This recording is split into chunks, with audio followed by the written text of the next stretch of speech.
All right, all right. Hey, what's up, everybody? This is Captain JP with Voters for Trump, the movement. And of course, now the next evolution, the next phase of that project, a little something we're calling What's Your Plan? And if you haven't watched the introduction video to the project, it's available, and it's a good overview of the entire project, how everything's going to unfold and how the show's going to roll out and all that stuff. What we're going to do here in this video is we're going to actually get into detail of what our proposal is, what our pitch is for helping to elevate the America First movement within the Republican Party so we can actually have true representation. In the intro video, we talked about servant leadership and these ideas or these concepts that we're going to propose. We hope to get people, current and future representatives, to embrace these principles. But even more so, the idea would be to have the party as a whole embrace these kind of principles and make them the foundations, the fundamentals of the party. Again, watch the intro video and you'll understand all the details of why this is important. But let's get into it right now. Again, this is our proposal, our pitch. This is What's Your Plan? Okay. All right, so just to recap, the project is called What's Your Plan? And that's something we should be asking. It's the one question we should be asking all our current and future representatives at every communication we have with them. So what's your plan? So this is the project dedicated to bringing servant leadership back to our elected public representatives at the local, state, and federal level. We will use patriotic activism and pressure campaigns to both recruit authentic candidates and hopefully convert sitting representatives, again, into the America First ideology. We've identified several concepts that we believe can accomplish this mission and will produce tangible, quantifiable, positive results in our fight for America. The outcome is to re-engineer, rebrand, retool, and restaff the Republican Party. Because the GOP currently, it's built for bipartisanshipness. The Democrats, unfortunately, they've built a global war machine that is dedicated to fundamentally transforming basically everything. So we have to really acknowledge and ask ourselves, are we really willing to reach across the aisle and make deals with people that potentially, unfortunately, hate America and also hate us, hate conservatives, hate Republicans, and that's what's happening right now. So while we are focusing our attention to the GOP, we believe that these principles, these foundations, these fundamentals, they should be embraced by all our elected representatives. How people react to these, somewhat radical Reformation proposals, this will tell you all you need to know about who these people truly want to serve. So, Republican Party Reformation, why? Well, the list of 10 key points is what we discussed in the introduction, but we'll go over them right now. Betrayal and abandonment. The GOP has that's the number one frustration right now between the citizens and the GOP. It's betrayal and abandonment. Accountability and transparency. Currently, there's not very much of either, and we have these proposals will hopefully solve some of that. Infiltrators, imposters, national and foreign influences. New era of servant leadership. That's going to be a theme throughout the entire project. We need to build a patriot pipeline, a patriotic, America First pipeline of people that are willing, that not only see that this is a winning philosophy, a winning ideology, America First, but there's a pathway for them to engage with that. And we need to continue to build up the America First movement. Swamped up. We need to save our good reps, our America First reps, from being consumed by the swamp. Blind voting and omnibus scams. These are two things that just have to stop. And we need people up there in Congress that will stand up against these big just blindly voting on things that are completely ridiculous and that leave the American people behind. We just saw this with all the COVID relief. collectively restoring success district by district, and fixing impotent, ineffective, leaderless representation. GOP has no fight, no offense, and they're always in a reactionary state of defense, basically. These proposals address all these issues, and these are the top 10 issues that when we engaged with you folks, this is what came back. Okay, the themes of the project, and these are things that we're going to ask you to continue to think about and to remember throughout all the content that we pitch and we propose and all the things that we do in this project. Number one is, what's your plan? Always be thinking of this question when if you're engaging with a representative on any level, whether it's on Twitter or Facebook or in person. All we get now is a bunch of campaign slogans, and we don't really get into the details of how they're going to fix things. So you always want to be asking them, so what's your plan? Okay, number two, no more business as usual. Again, we are in the business as usual, just let's move on, nothing to see here. GOP, that's exactly what we're experiencing right now when some of the most egregious crimes and travesties have just been perpetrated on the American people. So we need to abandon the business as usual, and we need to demand that our representatives start rethinking their tactics and their approaches. We need new tactics, strategies, systems. We need to build infrastructures, communications, and of course, the conservative media, con media, will be focusing a lot of attention on con media throughout this project, but they need to step up and start retooling their strategies as well. We think they can do more in this fight. Don't want to think about Republican versus Democrat. We need to start thinking Americans versus globalists and citizens versus oligarchs. That's the fight we're in. Servant leadership first. So servant leadership first. Who works for who controls who. It's us that should be controlling our representatives. They work for us. So their mentality, all their decision making should be filtered through that framework of servant leadership first. And again, that's my two favorite quotes should be, again, remember these themes. If we continue to do what we've always done, we'll continue to get what we've always gotten. And don't look at what we think we know, just look at our results. And if we don't like the results, chances are what we think we know might not be what we need to do. All right, so here we are. Let's get into it. This is our plan. Broken up, again, these are proposals. It's a framework. It's a starting point. This is what it's a guide to new standards that we would like to see adopted, not just by a couple of representatives here or there, but I'm talking as a party as a whole. If the MAGA movement, the America First movement, that is the movement. The Rhino movement, the other GOP, the Lincoln Project, that ain't the movement, people.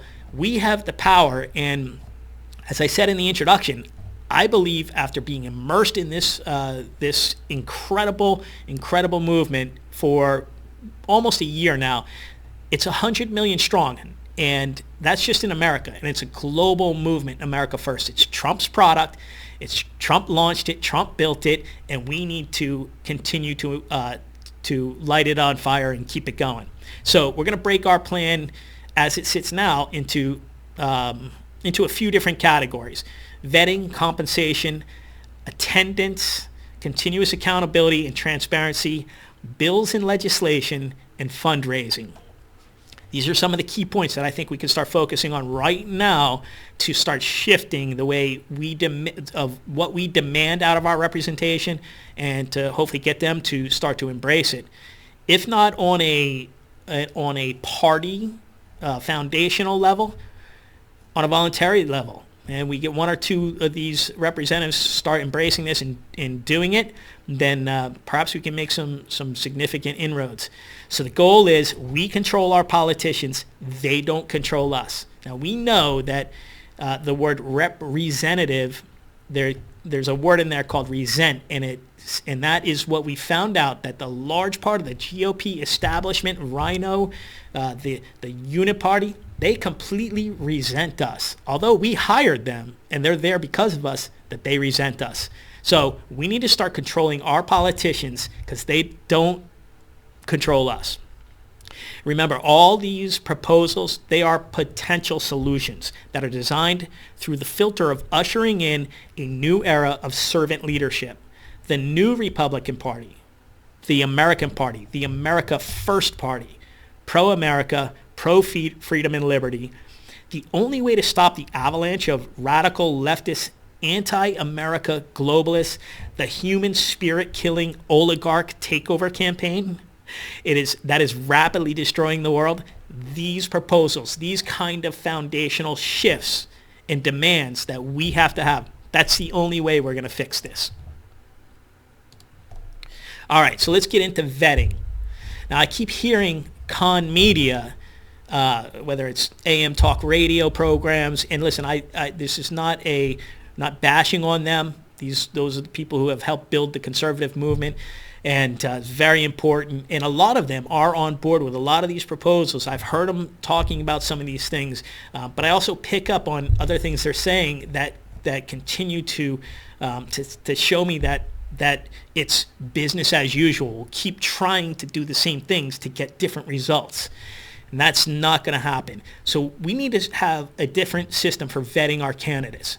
And if we could come up with something that's a standardized deep dive vetting system for candidates, something that shows all the financials, social, political, religious, educational, and cultural ties and contributions, we need to get to know these folks at a deeper level, and we need to know who's influencing them, what outside sources are influencing them, where are they getting funding or taking money, or have they ever taken money and gotten funding from radical groups or leftist groups. Or there's in the opening slide, I said there's infiltrators and imposters that are coming in, and not just Republicans that are running on MAGA or that did run on MAGA platforms, but also Democrats who are running as Republicans. So we need a system to get in there and identify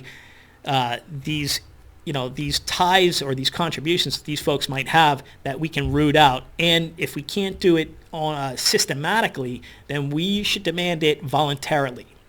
We need to require candidates, and this is really, really important. We need to require candidates to produce actual business or game or battle plans.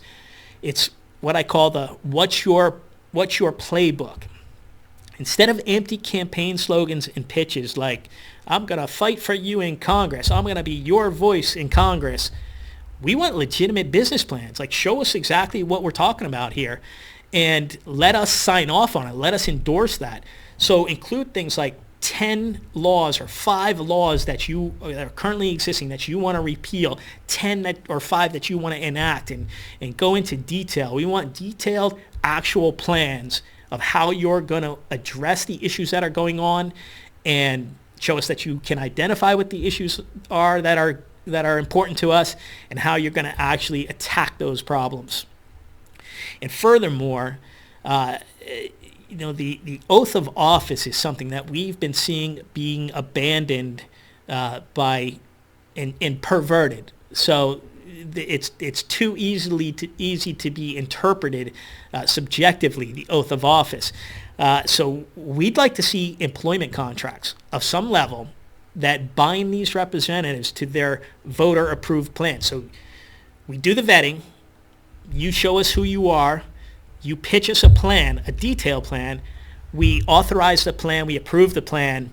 And you sign off and agree that that's your plan. That's what you're going to do. So we need to get deep into this and have a legitimate vetting system that we feel comfortable, that guarantees us that when these folks go and actually start making decisions, that those decisions come filtered through this plan, and that we're confident that they're going to do the right thing by us, and they're going to filter it through the America First principles.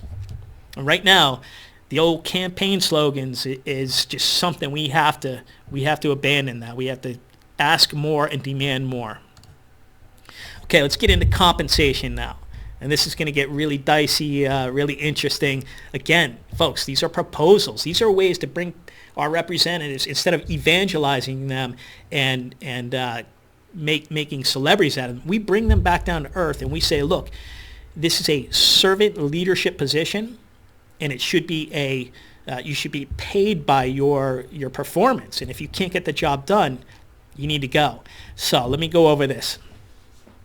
How is it any way fair that we send these representatives to D.C. and they get paid an extraordinary salary with all the health care benefits, perks, and retirement funding that make them instantly rich, puts them in another class, while people in their home districts struggle with poverty, crime, unemployment, pollution, environmental issues, etc.? It isn't, folks. And that's what I call the grift. To me, that's the grift, and it needs to end. We want to change the compensation structure to a performance-based system, a system that ties the reps' income and their future opportunity and bonus structures directly to their home district and the results they are able to produce for their home districts, and thereby the results that they are collectively able to produce are better for the entire country. So we're talking about district by district performance that collectively is a system that everybody does better with. So, and just another thing, something to think about with this whole proposal, something I've been thinking about a lot lately.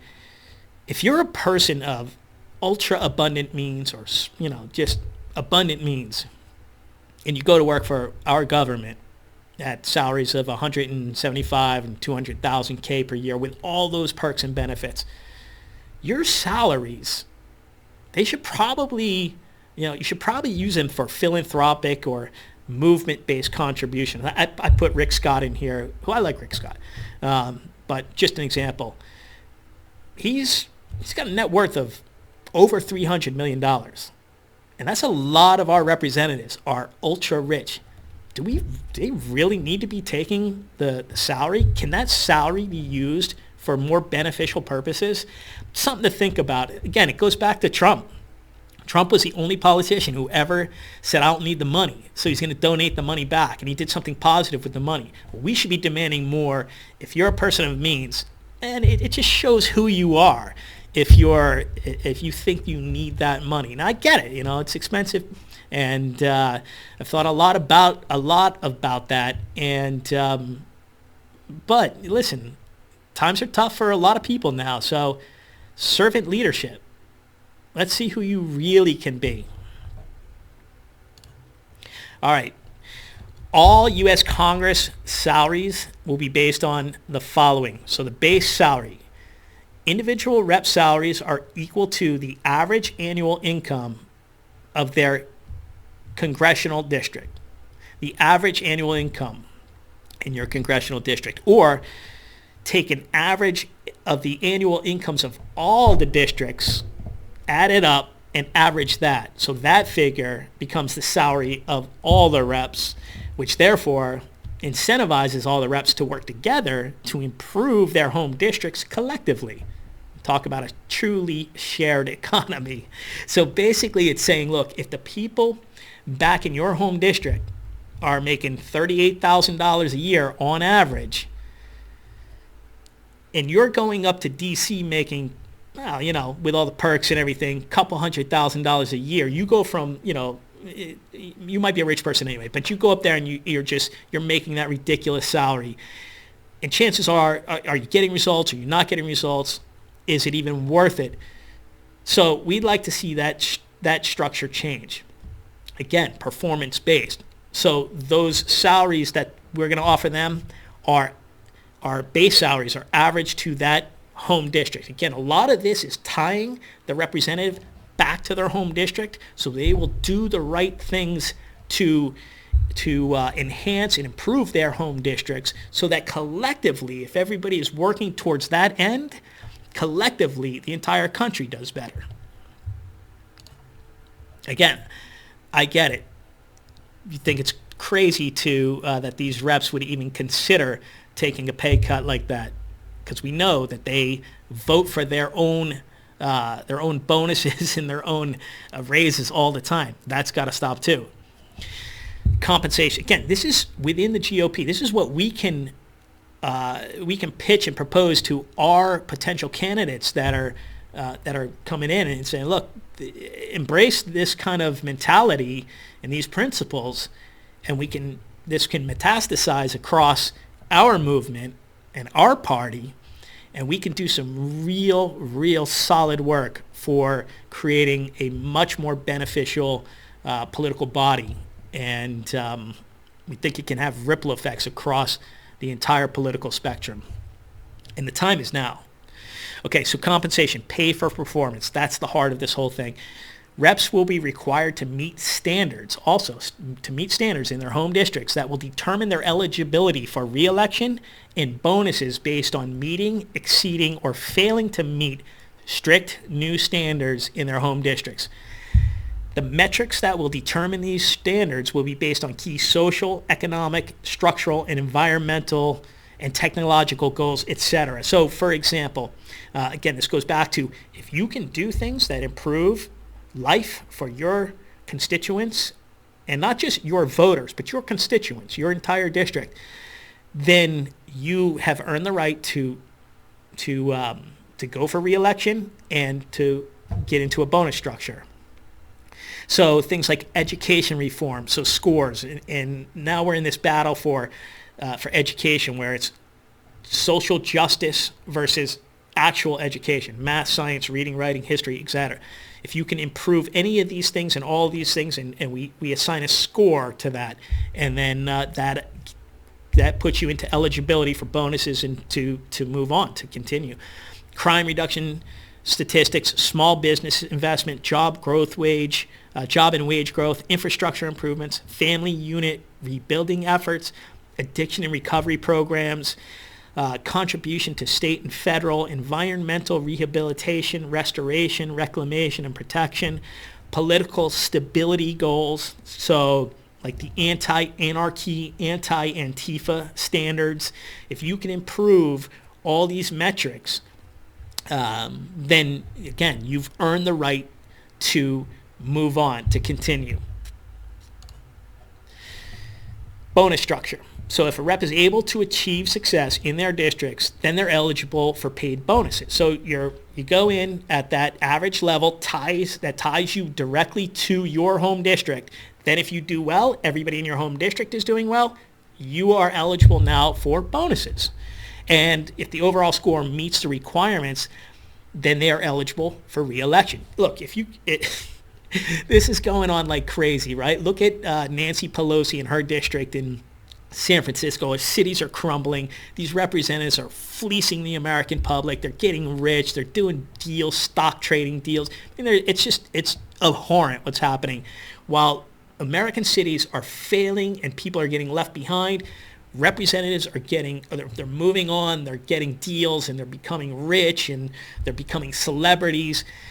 This will tie everybody back to their district, get them to go to work, and it'll tell who's who and who's in it for who, and see what their true motivations are. Failure is not an option. If a rep doesn't meet the standards, they can remedy this by first requesting help from reps that are having success, and they can implement that assistance from those reps to fix these problems. Meaning, if we all work together to help improve our districts, if we can all learn from each other, then a rising tide does lift all boats, district by district, collectively. Not even qualified for re-election if you cannot meet these standards. So look, if you can't get the job done, why do you even qualify to get re-elected? It's ridiculous. So we don't have any system, any standards, any metrics in place that say this person did a great job. Everybody's improving, so they get a shot at moving on. Those people need, if you can't get the job done, step down, move aside, and let others give it a shot. And 2, term limits. Term limits will be established, but we can't wait for term limits. And quite frankly, things move way too quickly these days to say that well, in 2 years, we'll get another shot at it. Too much damage can be done way too quickly to rely on term limits. And the other thing is, if somebody's doing a great job and everybody in their home district loves them, why not give them the opportunity to continue to do good work for that district and for the country? And yes, it should be cut off at some point, and they should have built the pipeline underneath them so somebody else can come in and continue that. But we shouldn't cut them off too short if they're doing a good job. Expenses and benefits. Now, again, I'm no expert. I don't know the inner workings of how it all works up there, DC and in different areas. But I recognize that the compensation plan discussed so far is a massive cut, right? And I know it's expensive, but you'll see as the plan unfolds here that there's different ways that we can compensate for that. And again, the goal is to, especially for DC, for the Congress, to pull people out of that expensive, swampy, corrupt area, bring them back to their home district and get the job done for their home districts.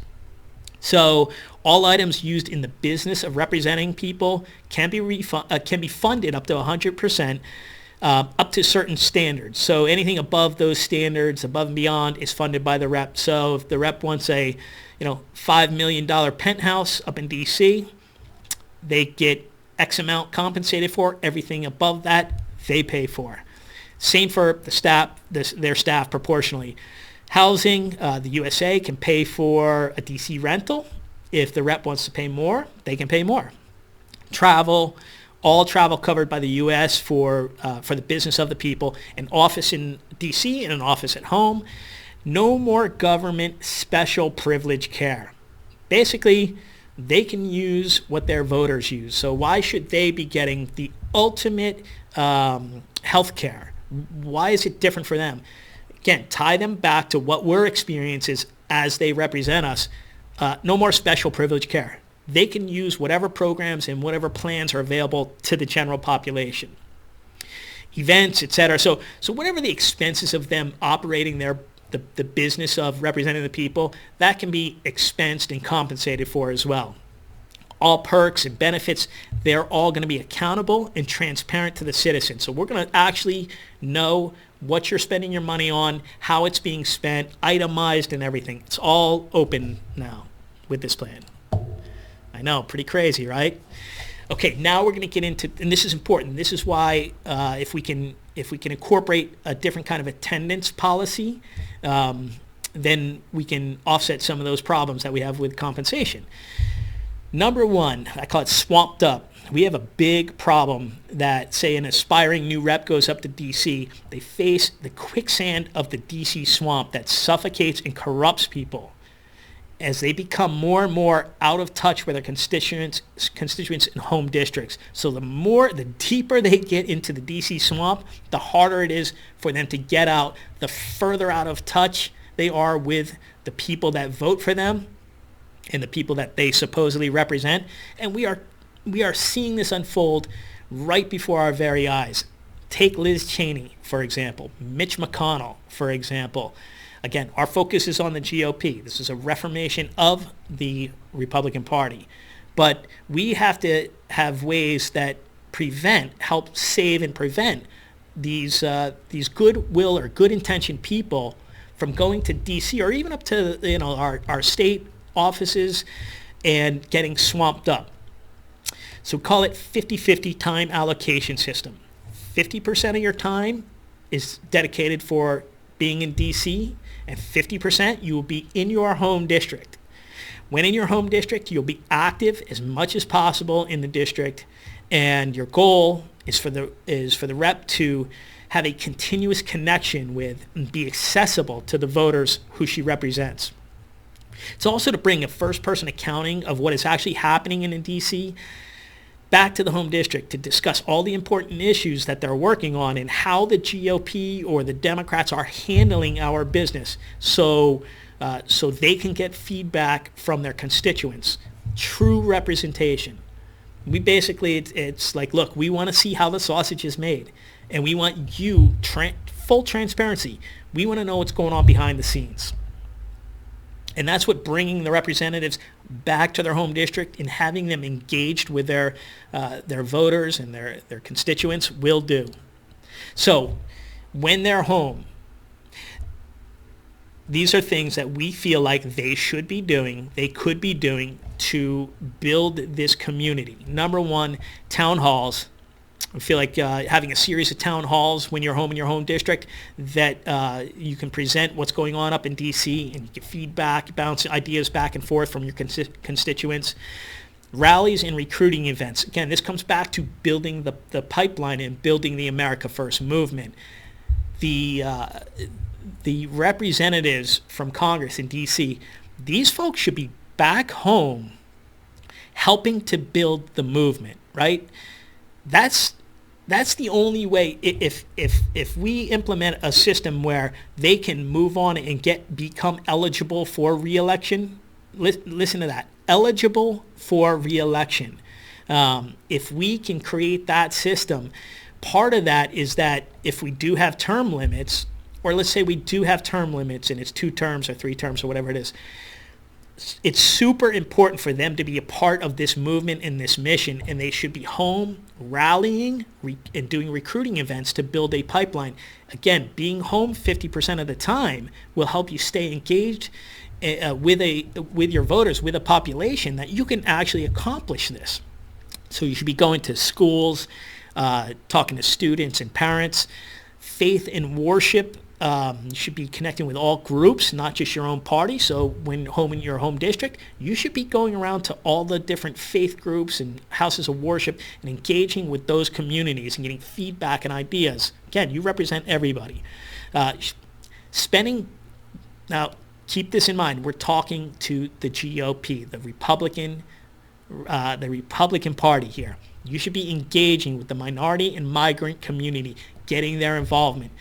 Just can't ignore it. Just can't ignore it. You can't pretend it's not there.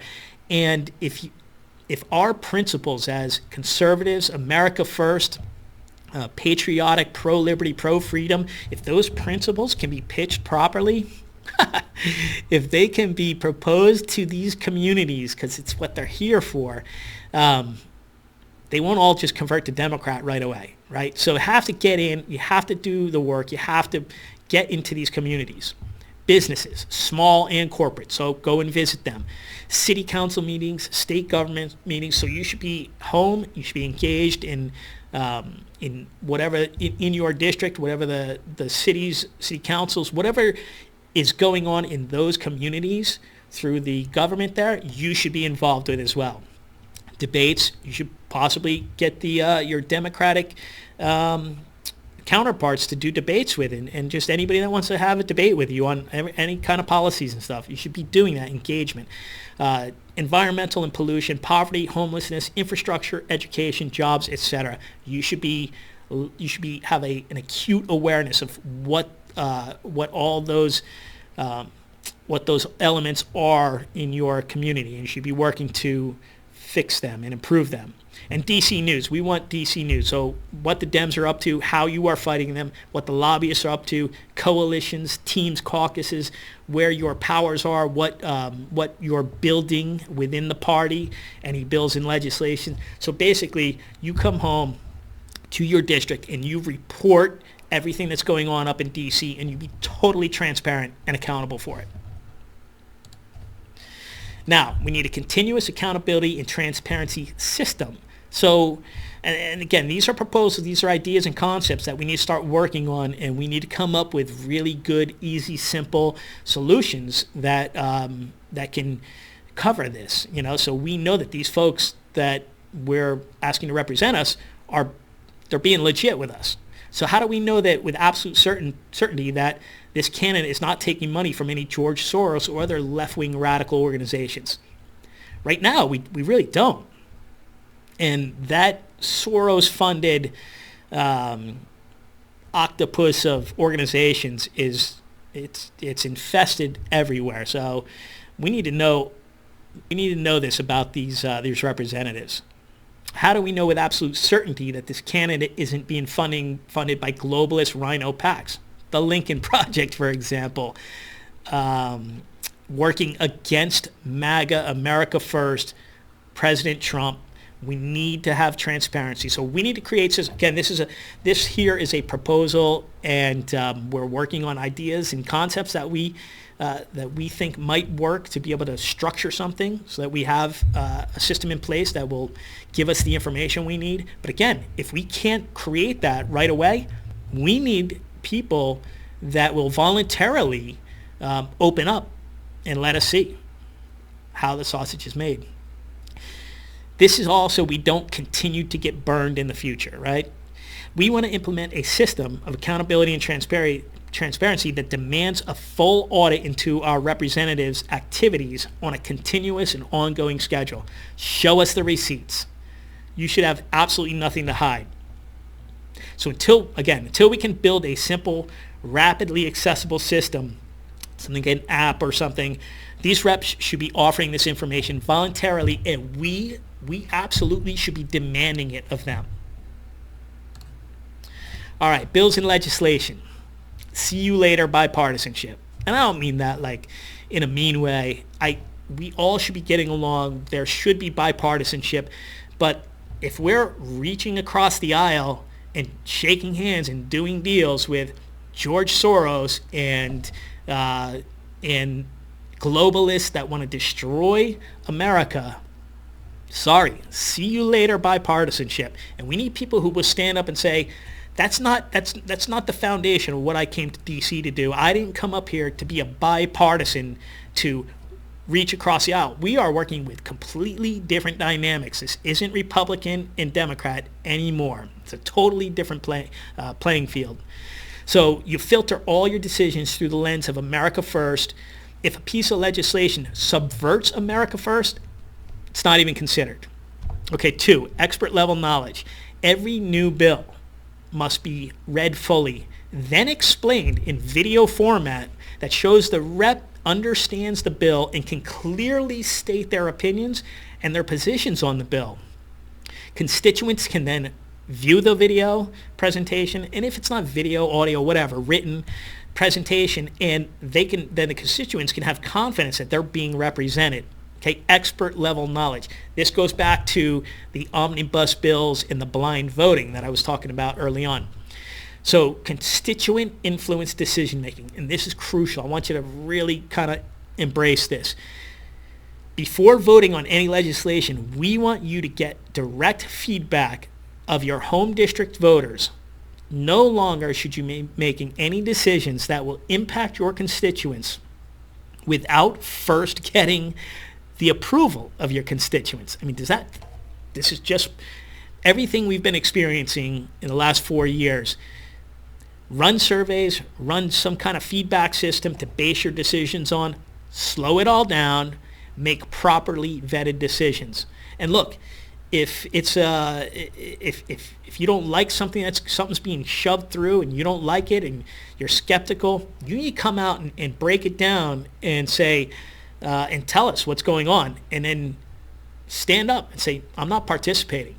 Whether, come what may, whether it still goes through or doesn't go through, whatever, your position and your principled stance on that is what we're looking for. How you represent us, how you represent America First is what we're judging you on, what we're grading you on, what we're basing your eligibility for re-election on.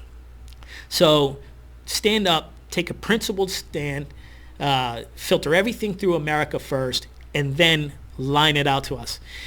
And number 4 I have on here, the culture war, because this is a failure, the big time failure of the GOP. And like the establishment Rhino GOPs, they don't even want to be involved. They don't want to talk about it. They just want to enjoy their second-class political citizenship. So they'll let us people wearing MAGA hats. They'll let us get beat up all day in the public square while they cash our paychecks and just ignore these critical cultural issues. So we want focused legislation to address the left's attack on culture and American values. We want you to be visionary, anticipate what's coming. And a good way to do that is to look to the European Union, look to Europe, because that's essentially what the left, what the Democrat Party is right now.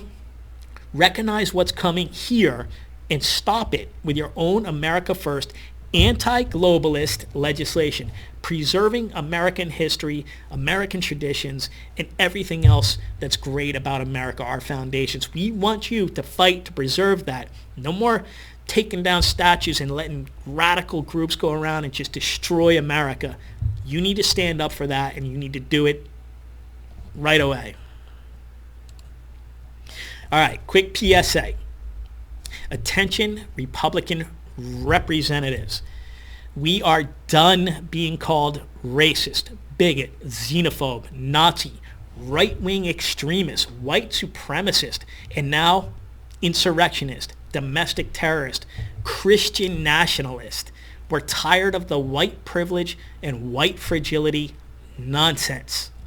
The leftist war on conservatives, MAGA, Republicans, Christians, and Jews has been raging for 4 years, and we are done with the politicians who refuse to take on that fight. Don't you dare think we forgot the years of abuse and assaults, the shaming and intimidation, and now the calls for cleansing and deprogramming. It ain't a joke. They're serious about it, and we are done with you for not fighting that fight. This is where the war for the soul of America and all of humanity absolutely is happening. The left's fundamental transformation is manifesting so rapidly, and you're still talking about your bipartisanshipness. No more. We're done. All right, let's get into fundraising. That's a quick PSA. Get into fundraising. And that's how we're putting you on notice as our representation. If you're not engaged in that fight and you don't understand what I just said to you, you do not deserve, you don't actually qualify to be in public office as a Republican. So get out, step down, and move over to somebody who's ready to take on the fight. Okay, fundraising part of our plan, no PAC money. There's only one person doing it right now in D.C., and that is Representative Matt Gaetz. No PAC money, and he's getting it done. And that is where we need to shift to. If it's a PAC that is vetted and approved by the voters, then yes, we can work with that. But your thinking, your philosophy should be, I want to fundraise. I want the support of the people, not the corporations, not the oligarchs, not the big tech. I want my money and my support coming from the ground up from the people. It's the anti-Soros agreement saying you're not going to participate in that. So no GOP, RNC, hidden agenda solicitation. So disheartening. If you want money from us, then break it down. Be authentic and tell us exactly what you need the money for and what it's actually going to fund. Again, how the sausage is made. And I put in there freshman fundraising because this is what's disheartening. We have a whole bunch of new freshmen go up to D.C., and what is the very first thing they start doing? Fundraising. But they disguise it as supporting their work for a piece of legislation. So they need you to sign a petition, or they need you to take an action on a web form that instantly flips over to a fundraising page. And that's WinRed PAC, okay?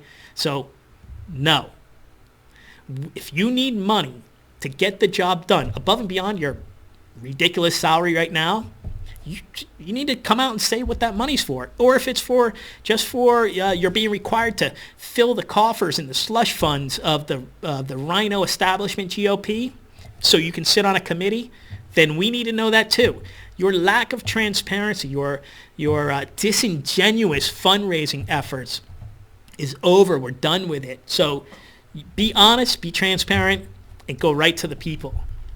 Results-based fundraising. So that's another thing with fundraising. Unless you can prove your value, your success, why in the hell will we send you our hard-earned money? I mean, like, if you haven't gotten the job done, or you're brand new, why would we continue to give you money? Look, you're getting paid a lot of money to go up there and do a job. Do the job first, and then let's see if you deserve to make more money or to get money for a special project or something. But we want to know where that money's going, and we're tired of whatever kind of hush funds and slush funds and disingenuous fundraising that money is going to fund. Bills lobbied, bills passed, reforms, coalitions and teams and caucuses formed, budgets achieved, etc. These are the things, these are the results that we're looking for. How have you succeeded in any of this stuff that warrants you getting any fundraising for anything? WinRed is the big PAC out there for the GOP. Not one red cent. So that's a campaign that it's a campaign within this campaign. Not one red cent until you prove your value. All right. Call to action. So that's a series of principles and foundational proposals that if we could get the GOP, okay, I'm going to stop saying the GOP. If we could get this new Republican Party, this America First Republican Party, to embrace principles like that, systems and tactics and techniques like that, if we could infuse that kind of mindset into these representatives, then we can make some real progress. And again, we can start locally. We can start with our Republican representatives, our future candidates. We can demand this of them. We can get their buy-in and get them to embrace this on whatever level. If we can get that to metastasize, imagine what we can get done on a national scale. Imagine how we can shift and transform the political body in America and to achieve actual, quantifiable, tangible, positive results for the good of the country collectively. But it's got to start here with us. We have to demand this from our representatives. And it's going to be hard, but there's people right now, not only in Congress that embrace America First, but within our conservative media, and I'm telling you, there is a generation of young kids out there that gravitated and were attracted to the MAGA, America First, pro-liberty, pro-freedom, pro-America movement that Trump launched. And if we don't do things right now that fix this fragmented, disjointed, and incohesive Republican Party, if we don't take it over with a strong movement of America First patriots, then that group that's coming up from underneath, that pipeline that we can build, it will just fizzle away, because that's where we're at now. We're feeling defeated and abandoned and betrayed.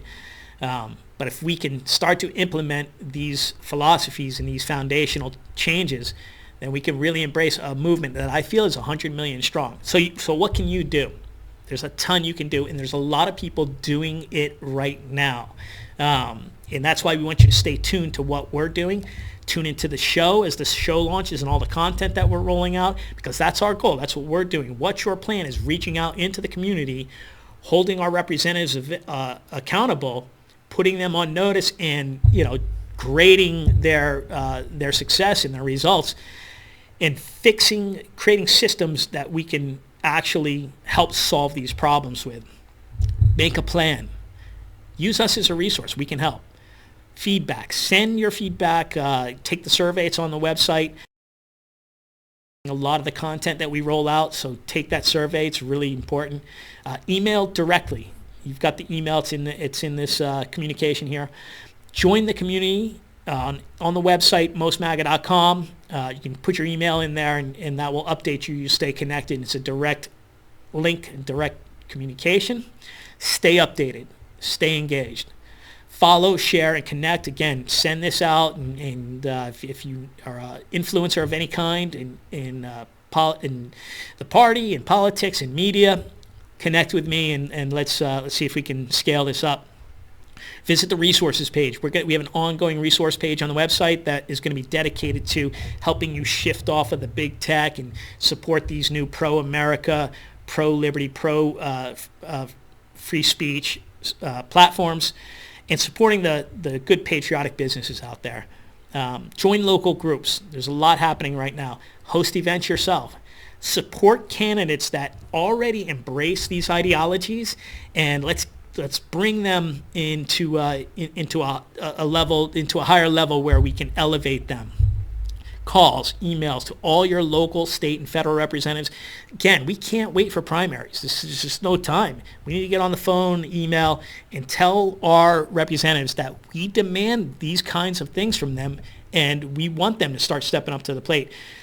It works. You just have to be consistent and do it. Attend public hearings, legislative meetings, bring groups of people, and show up as a team. Put on shirts and bring signs and banners.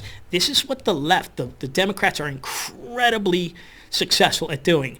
They're pressure campaigns. So join a group, create a group, and whatever issue, whatever legislative issue is going on, whatever social, cultural issue is going on, show up with signs as a group and make your voices heard. And it works better if you go as a team than a bunch of individuals who are just getting up to voice their opinion. We have to think differently. We have to strategize differently. We have to look at what makes the Democrats so successful in all of their social campaigns and how they do it, and take a page out of their playbook. We have to break our dependency on companies, systems, platforms, and people who are working against our values. Start to evolve to alternatives that align with you and your principles. The most effective way we can fight right now is giving our time, energy, and attention and money to people and companies that support us. So again, that's the culture war, the cancel culture that's happening right now. It's pervasive, and it's evil, and it's affecting us all right now. We have to start thinking along those lines of, how can I support the people that support me? And how am I going to disconnect and stop supporting the companies and groups and people that are working against me and my principles and against America? These are things we can do right now. So that's the end of the pitch, my friends. That's the proposal. It's a working plan, right? So we're going to be continuing to add on to this. Any ideas that you have, anything that kind of jumped out at you here, if you're anybody that can do anything on a system-wide basis or a creation basis, reach out to us. We plan on scaling this up and trying to get buyback and get feedback and get people to embrace and embody these principles. And we are going to start demanding these kind of fundamentals and foundations from our representatives. Whether we're able to get these principles or principles like this into the party so that the party as a whole embraces them, we're going to urge current, sitting, and future representatives to start to embrace them. I guarantee you, those that do will earn tremendous respect, and they will have tremendous success. And it's already happening with what you might see as controversial people, controversial representatives, but the people that they are embracing America first, and some of these principles are starting to actually they're starting to participate in. So appreciate your time. I'm super grateful that you took the time to watch all this, and really reach out to me and let me know how we could help you or how you could help us, and how we can work together to make this new America First MAGA movement be the foundations and the principles for the new Republican Party as we move forward. God bless you. Thank you, and we'll talk soon.